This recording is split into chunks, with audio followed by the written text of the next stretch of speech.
Yes, I'm back. I'm back, man. We're back. Shout out to everybody tuning in.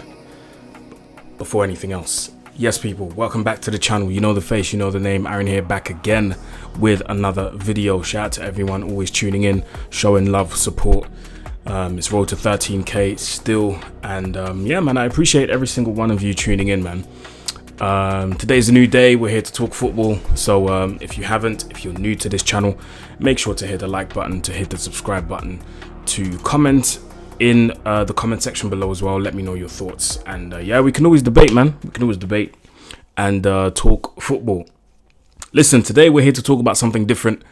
We are here to talk the French under-23 squad making the Olympic final. So they have the possibility to win gold, but they have a guarantee of leaving and going home, or staying at home for that matter, because it's in France, in Paris, with a medal. And it's fully deserved, man. Listen, we all know that France are stacked. Whether it's the first team, whether it's the under-23s, the under-21s, the under-18s, bro, they have talent everywhere. But for this squad to make it to the final without, I would say one or two, but I'm not sure about the two, but it's definitely one, without one significant talent in Kefren Turam, it's a testament to the team and the depth in talent that they have, which is absolutely ridiculous. Even the fact that two of their main midfielders were suspended for the final, in Manu Kone and somebody else, which I forgot, and for the two others to come, Manu Kone and Enzo Milo. Exactly. Manu Kone and Enzo Milo were suspended for the final. Enzo Milo obviously picked up a red card after the whole thing that happened against Argentina, and Manu Kone was suspended after picking up a yellow card. So yeah, listen, with them two out, and for the other two to come in, Diouf and Akliouche, they did a decent job, to be fair. Not quite to the level of Enzo Milo and Manu Kone, but again, the depth in talent is absolutely ridiculous. So, bro, you look at all the talent they have, it's just crazy, man. It's just absolutely crazy. So I've got to give credit to the team and for the people that replaced the other two that were suspended to come in, do a job. And, you know, the substitutes that came on as well, Désiré Doué, Ryan Cherki, for them two to come on as well, make the difference. It's just testament, again, to the depth in talent that they have. So yeah, they beat Egypt 3-1 after extra time. It was a tough game, man, because Egypt were actually good. But the only issue I had with Egypt was the fact that after they scored the opening goal, they were happy with just sitting back and not doing anything. And that was the mistake. They should have carried on. They should have carried on attacking. They should have carried on, you know, being positive going forward. And ultimately, they went down to 10 men, and that's when it all went left for them. So they only have themselves to blame, really. But most importantly, I'm here to talk about one guy and one guy only. And that is the head coach of the under-23s. The head coach of the under-23s, Thierry Henry. Mr. Thierry Henry, massive credit to him and his coaching staff. That includes Gaël Clichy, by the way, for those who don't know. If we're being really honest, and listen, I've got massive amount of respect for someone like Thierry Henry. His football knowledge, his experience, his know-how, his understanding of the game is through the roof. It's absolutely through the roof. I don't think there's anybody out there in public, that is. I don't think there's anybody out there in public that understands and explains the game like Thierry Henry does.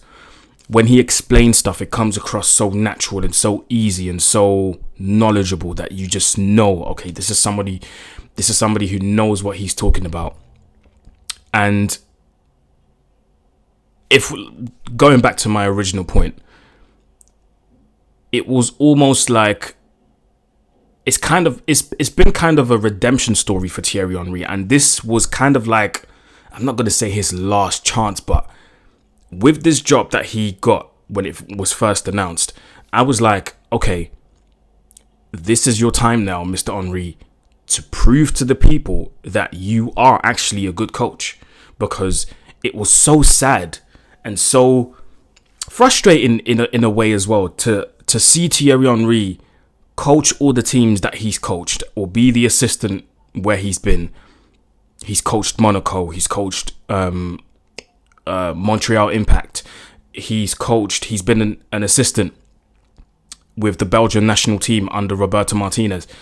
And it was such a shame to see, or to not see, whatever he was transmitting and translating to the players he was coaching, and not see the fruits of his labor. Like, it was so sad to see, so frustrating that it went to the point where it almost became, you felt sorry for him, because you're like, rah, how is this possible? Like, this is Thierry Henry we're talking about, the best Premier League player of all time.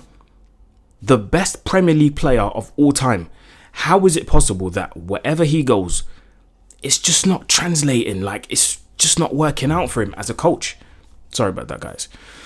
How is that possible? And I was just like, this has to be the last chance, or one of his last chances, because if this doesn't work out, and I said this to myself at the beginning of the Olympics, I said, if he doesn't make at least the finals with the talent that he has, his reputation as a manager is down the drain, bro. It was already in jeopardy, with some of the stuff that were going around. I'm not sure if it's true, but, the whole rumors of when he was in training, he took the ball and was telling people, take the ball off me and stuff like that. I don't know.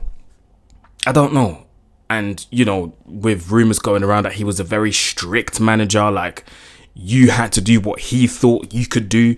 It was almost like you had to do what he could, and he had a mentality of, how can you not do what I could, kind of thing. Do you see what I mean? So it was very, very tough to see that. So for Thierry Henry to now have a group where he's able to coach them properly, where he's able, not that he wasn't coaching properly in the past, but where he's able to transmit his ideas, where he's able to share the knowledge, share the experiences, share some of the know-how that he has, to see that come to life the way it does now with this France under 23 squad is absolutely amazing, and full credit to Thierry Henry. And I am sure, like, he's made it to the final. Whether they win or lose, I am sure, guaranteed, Thierry Henry is going to have another job in management. He's going to have another job, guaranteed, in management. Whether it's in Ligue 1, whether it's in the Premier League, I don't know, maybe at international level. I spoke to somebody not too long ago when I was in Germany, and we were speaking about the France squad, and he's quite knowledgeable when it comes to that. And he's heard a few whispers, and he's saying that they're looking at Thierry Henry as the possible successor of Didier Deschamps.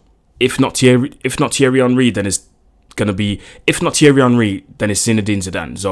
So either way, France are winning when it comes to replacements. But obviously that's a story for another day.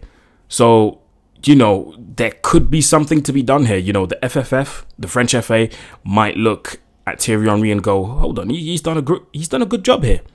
He's done a good job. And he would then be able to blood in some of the youth that he's coaching right now into the first team. Because let's be honest, and I'm going to transition into my next point. Because let's be honest, looking at some of these performances from the under 23 squad, whether it's some of the youngsters or some of the older guys in that squad, yeah, bro, some people need to look over their shoulder, because, yeah, your time is slowly coming to an end. And I'm going to start naming names. I'm not afraid to say it. Jean-Philippe Mateta. Sorry, I've done it again. Jean-Philippe Mateta. Listen, this guy is on absolute fire. Don't get me wrong. I was doubting him a lot, when he was having the good few months, and then the Euros came about and it was close to the list being announced, and he was like, oh, France is my priority. And as a Congolese man myself, he's Congolese, I was like, I don't know if you're getting into that squad, you might as well just declare for Congo and play for them, because, yeah. And those comments didn't go down well at all back home in Congo. Do you know what I mean? So, but listen, I know Giroud retired internationally, so he's not in the picture anymore, but But, hey, listen, Randal Colomwani, Your time might be up soon, my guy. Because what I've seen from Jean-Philippe Mateta, and yes, it's against it's against under 23s players, but fam, you have to do it, bro. Because Jean-Philippe Mateta could have gone to the Olympics and flopped. He could have gone there and flopped. So, people like Honda Kolomwani, bro, look over your shoulder. Somebody might be there to replace you. People like Marcus Thuram, I'm sorry to say it, look over your shoulder. There's an old guy in Alex Lacazette who hasn't tasted a minute of international football in almost 10 years. In almost 10 years. Look over your shoulder, my guy, because he might not be scoring every game, but my word, this guy's working for the team. He is working his behind off for the team. A proper captain setting the example.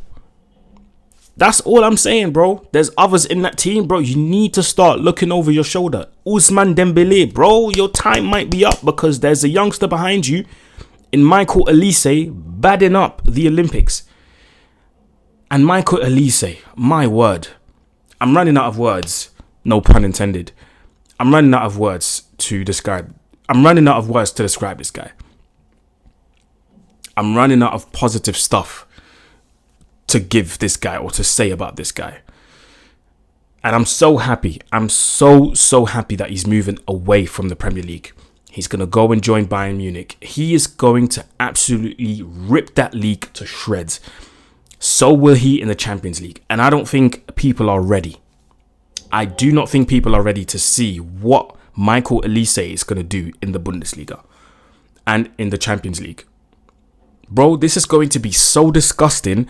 Don't say I didn't warn you. Don't say I didn't warn you, because this guy is incredible.